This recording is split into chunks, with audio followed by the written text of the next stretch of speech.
Smart বোর্ডে আপনি কিছু লিখতে চাচ্ছেন কিন্তু লিখতে সক্ষম হচ্ছেন না, বা তাহলে একটি যদি সেটিং অন করে নেন তো পুনরায় এটা সলভ হওয়ার সম্ভাবনা রয়েছে।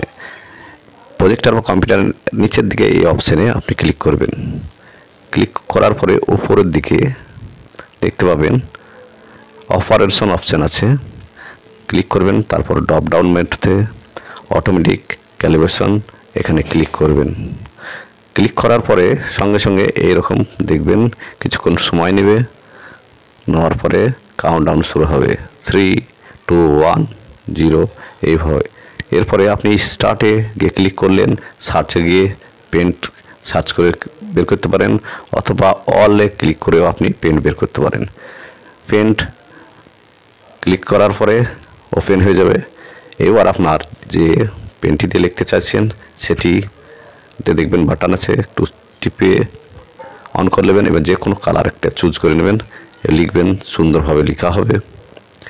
যেমন একটা এক্সাম্পল আমি যে গুড বয় লিখে দেখালাম, এছাড়া আপনিও ম্যাথ বা অন্য কিছুও করতে পারেন।